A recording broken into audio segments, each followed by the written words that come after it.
Hoje é terça-feira, 24 de novembro, o Panorama começa agora. E na edição de hoje você vai ver, no Giro de Notícias, acordo vai promover produtos do agronegócio brasileiro no mercado internacional. Ministério da Saúde analisa quem vai receber as primeiras doses quando for aprovada a vacina para a Covid-19. Urologista do Cazu alerta para prevenção e diagnóstico precoce do câncer de próstata. Você vai ver também, venda de veículos automotores registra alta no mês de outubro. Hoje você vai saber a importância do direito tributário no quadro Pense Direito.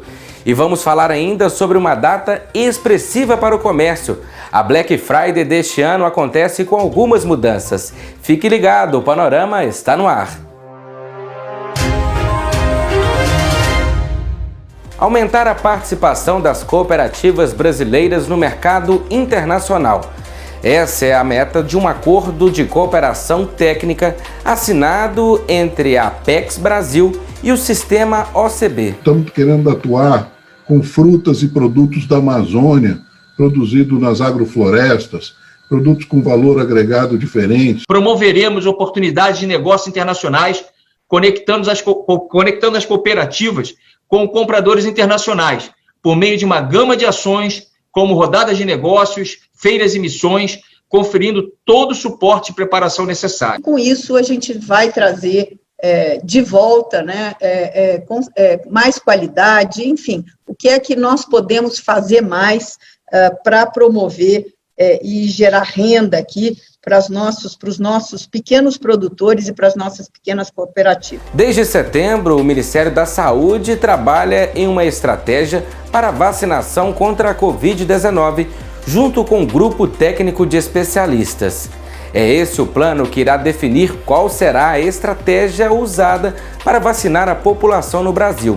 E são muitos os critérios avaliados. Qual é o esquema de vacinação? É de uma dose, de 2 doses? Quais são os dados de segurança que dispomos com relação a isso? Qual o tipo de frasco que vai ser disponibilizado para essa vacina? As condições de armazenamento, de transporte e depois de aplicação dessa vacina são muito importantes para podermos optar por uma vacina e inserir essa vacina no programa. Havendo uma manutenção da demanda ou mesmo um acréscimo, poderemos vir a habilitar novos leitos ou ainda prorrogar aqueles previamente habilitados e renovar essas prorrogações conforme a demanda de estados e municípios. O governador de Minas Gerais, Romeu Zema, esteve em Divinópolis e visitou uma empresa que, devido à pandemia, teve que se reinventar e começou a produzir equipamentos de proteção individual. Confira. Estou aqui em Divinópolis, que é um dos principais polos de confecção de Minas Gerais,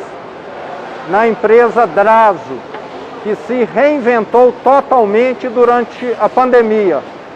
De uma fabricante de confecções, ela se transformou numa fabricante de EPIs, principalmente aventais, que são exportados em milhões de unidades mensalmente para vários países do mundo.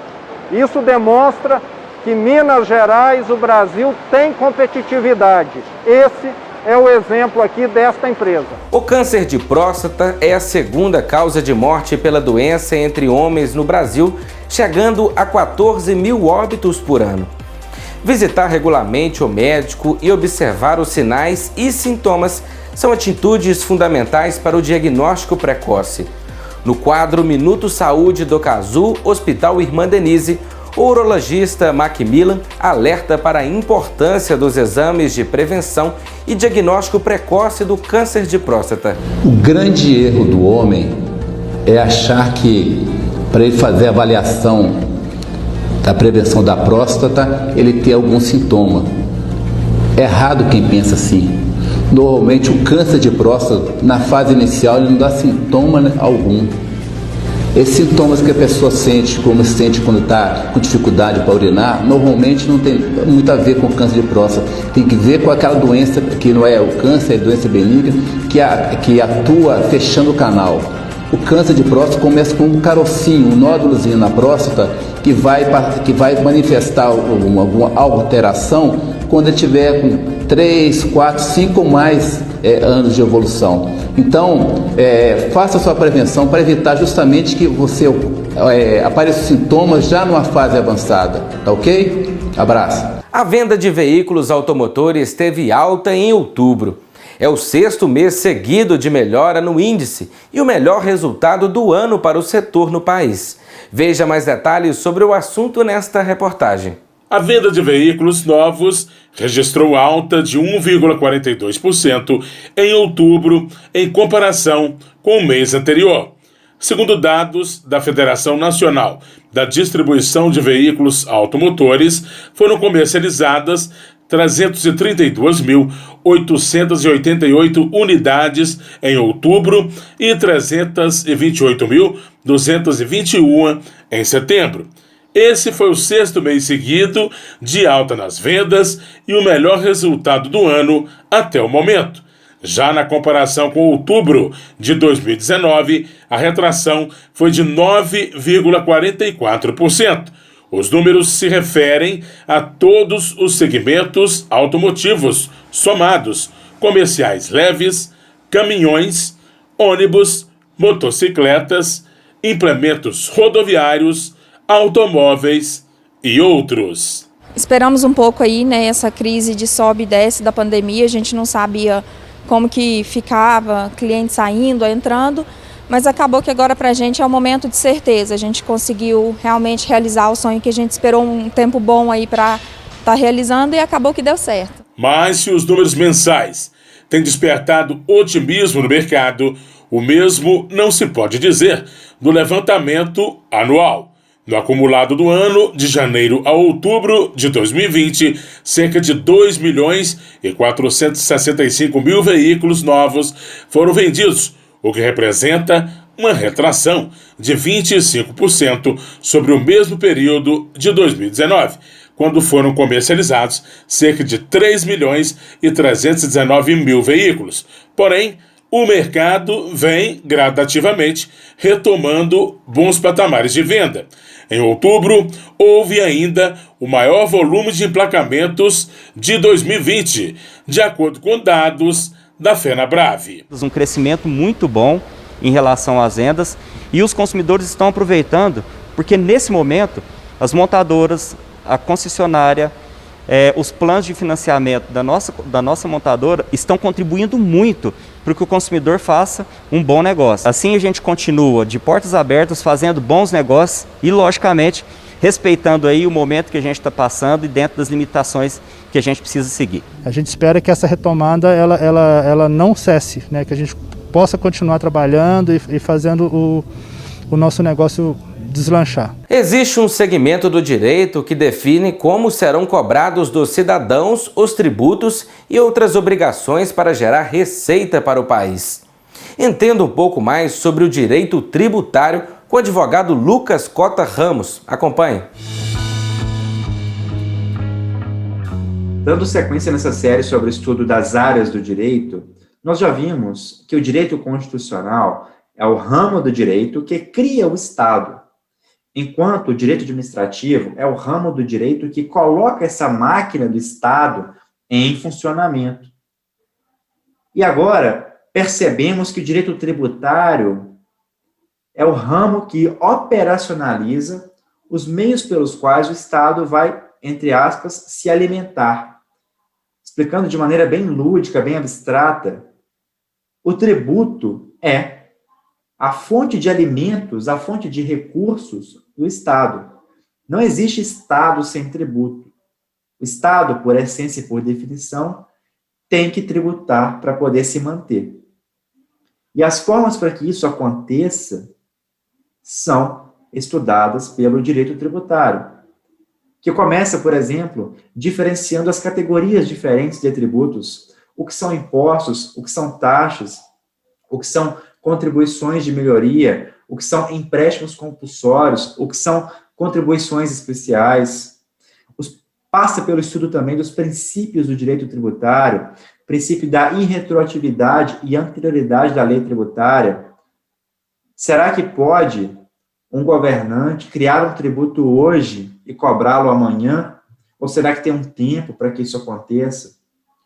Será que alguns tributos podem ser criados ou aumentados diretamente pelo chefe do executivo? Ou tem que passar por uma reforma constitucional ou alguma lei para criar? Será que pode ser criado um tributo hoje que incida sobre operações do passado? Tudo isso é estudado pelo direito tributário. Será que um tributo pode ser tão grande, mas tão grande, tão oneroso, que ele cause o confisco do bem tributado? Por exemplo, será que o IPVA pode ser no valor de 80% do valor do bem, a ponto de tornar impagável esse tributo para a maioria das pessoas? Claro que não, porque existe o princípio da vedação ao confisco, princípio da justiça fiscal também. Será que os tributos têm que obedecer a alguma proporção? Será que pode-se tributar mais os mais pobres e menos os mais ricos? Na teoria não se pode fazer isso, embora na prática a gente perceba que o sistema tributário nacional é bem injusto. A título de exemplo, carros pagam IPVA e aeronaves não, iates também não. Só a título de exemplo. Esse ramo do direito também trata sobre as imunidades tributárias dos templos religiosos, por exemplo, as isenções tributárias, os sistemas tributários, o Simples Nacional, que é muito utilizado no Brasil, muito adotado, porque, como o nome diz, ele simplifica o pagamento dos tributos. Fala sobre responsabilidade tributária, quem tem que declarar o tributo, quem tem que pagar o tributo. Há alguns tributos, algumas situações em que você tem que declarar, ainda que não tenha que pagar, ainda que seja isento, por exemplo. Prescrição e decadência. Será que o Estado, a União, o município, tem um prazo para cobrar o tributo ou vale para sempre? Claro que não, existe um prazo. Existe um prazo para lançar o tributo, existe um prazo para poder cobrá-lo judicialmente. Enfim, todas essas questões são estudadas pelo direito tributário. E se você está de olho em uma vaga no mercado de trabalho, confira o quadro Oportunidades. Ajudante de motorista. Materiais de construção em Caratinga e região, com experiência comprovada na carteira de trabalho e disponibilidade para serviços pesados. Armador de ferragens na construção civil, com experiência comprovada na carteira de trabalho. Atendente balconista, loja de peças, motocicleta, com experiência na carteira de trabalho, ensino médio completo e CNH-A. Atendente de farmácia, balconista, com experiência na carteira de trabalho. Auxiliar de linha de produção, com experiência, mas que pode ser fora da carteira de trabalho, ensino fundamental completo e disponibilidade de horário. Auxiliar de mecânico de autos, motocicletas, com experiência na carteira de trabalho, ensino médio completo e CNH-A. Balconista, loja de motopeças, com experiência na carteira de trabalho, no ramo de motopeças e ensino médio completo. Balconista, padaria, com experiência na carteira de trabalho, com atendimento ao público e ensino médio completo. Carpinteiro, com experiência comprovada na carteira de trabalho. Empregado doméstico nos serviços gerais, com experiência comprovada na carteira de trabalho. Estoquista, com experiência na carteira de trabalho e CNH-B. Faxineiro, com experiência comprovada na carteira de trabalho, ensino fundamental completo e disponibilidade de horário. Mecânico eletricista de automóveis, com experiência na carteira de trabalho e CNH-B. Mecânico eletricista de automóveis, com experiência, mas que pode ser fora da carteira de trabalho e ensino médio completo ou cursando. Motofrentista, CNH-A e experiência na carteira de trabalho. Operador de caixa, com experiência na carteira de trabalho. Pedreiro, com experiência comprovada na carteira de trabalho. E técnico em manutenção de equipamentos de informática, com experiência comprovada na carteira de trabalho, curso técnico em informática e CNH-B. A carta de encaminhamento pode ser impressa pelo aplicativo Cine Fácil ou portal Emprega Brasil, ou agendando o atendimento presencial no link www.empregabrasil.com.br. www.mg.gov.br/agendamento. Uma dica: não esquecer de incluir nos objetivos profissionais a vaga desejada para que apareça no seu cadastro. Vamos agora à previsão do tempo para Caratinga e região. Para a quarta-feira em Caratinga, a expectativa é de sol com aumento de nuvens pela manhã, pancadas de chuva à tarde e à noite. Os termômetros marcam a mínima de 15 e a máxima de 25 graus. O aumento de nuvens também é previsto em Santa Rita de Minas, com possibilidade de chuva rápida à tarde e à noite. A mínima é 15 e a máxima de 25 graus. Já em Ubaporanga, não há previsão de chuva. O dia deve ser de sol com aumento de nuvens durante a tarde.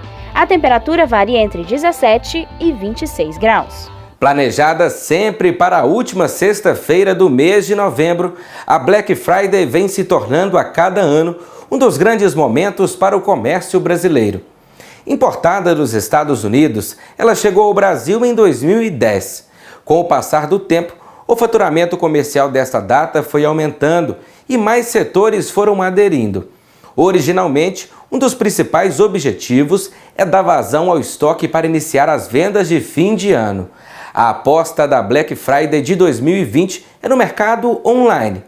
Já que a pandemia do coronavírus não permite aglomerações, a expectativa é nas vendas pelo meio digital. Grandes descontos, vantagens com economia. Parece quase irresistível não se render a uma promoção.